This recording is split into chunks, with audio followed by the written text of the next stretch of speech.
military members who give the ultimate sacrifice leave behind devoted family members who have to struggle to adjust to life without them.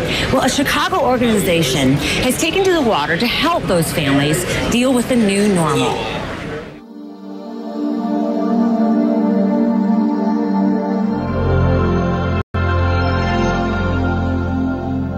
While I was down there, I kind of forgot about everything else. It was just living for the moment. I see people, getting their mind off of, the tragedies.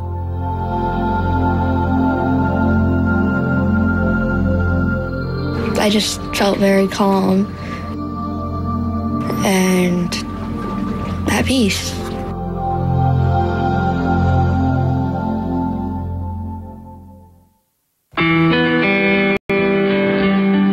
This is our first boat dive.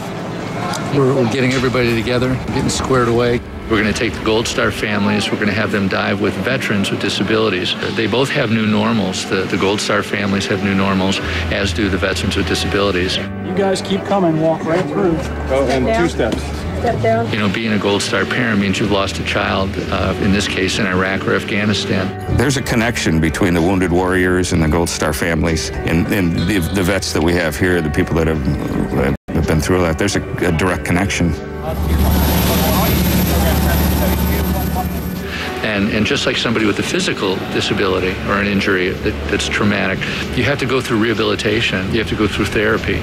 And that's kind of what I look at this, hopefully, will be a kind of like a rehabilitation for their spirit, for their emotions, and hopefully it'll heal.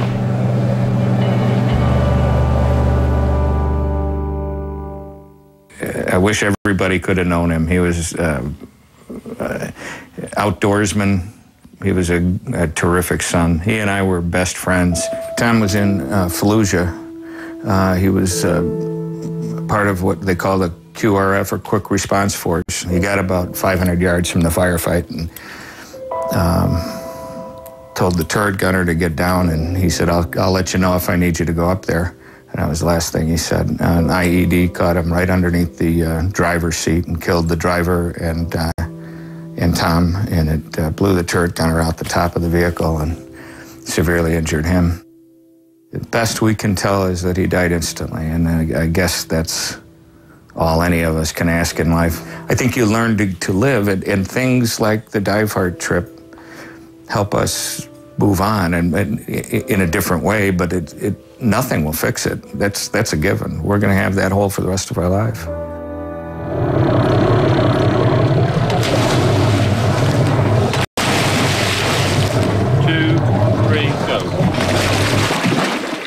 It's incredible, incredible. I don't know why, but it's peaceful down there.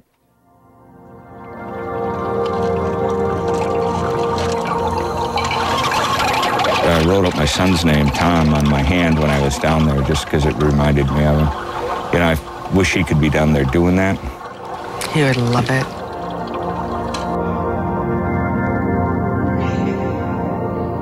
Tom's 30th birthday would have just been last week. There's so much of Tom around us, and it's kind of nice to go and do something different, and yeah, he'd be very proud of us. To me, it was much more than just getting to see this really neat eel and having a sea turtle swim right in front of my face. I mean, but that was, amazing, once in a lifetime opportunities. Getting to see some of these spiny lobsters tucked way back in a crevice behind a shoal of fish. I mean, great visual things, but to me, they're, pale in comparison to the emotional healing and the sense of strength that we all had to come together with.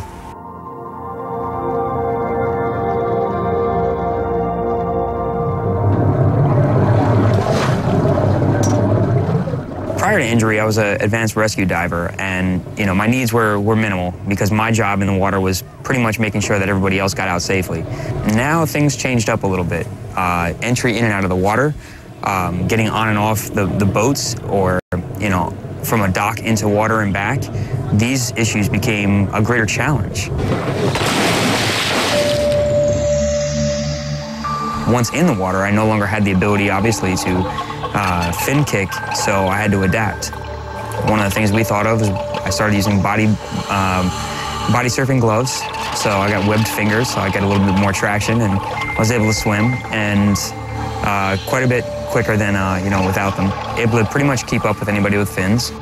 But it does, again, present more challenges because now I need to take a wider swim stroke in order to get through the water, so it can be awkward in tight spaces or when you're trying to dive with, instructors or buddies. But you learn to adapt, and that's kind of what, Diveheart specializes in, is adapting to, different situations, different people's needs, and that's the beauty that Diveheart brought to me.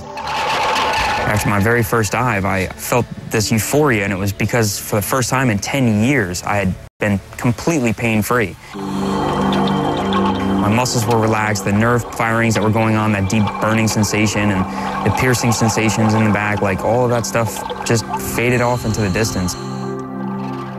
It was an interesting harmony, the marriage of Diveheart and the Gold Star families. Some of them dealing with severe emotional trauma, and some of us dealing with physical trauma. It was amazing seeing two blind divers working together. It's amazing seeing families come together in cohesive units and just the new bond and camaraderie that they're finding in and amongst friends. It was so natural that, they're helping us physically, and we're helping them emotionally to move forward in a positive direction. It's not about scuba diving. We're going deep inside the person and touching, their heart and touching their spirit and having them reach inside themselves. This is about helping people imagine the possibilities in their life. I want him to look down and be proud of his mom. That's what I'm doing all this for, to make my son proud.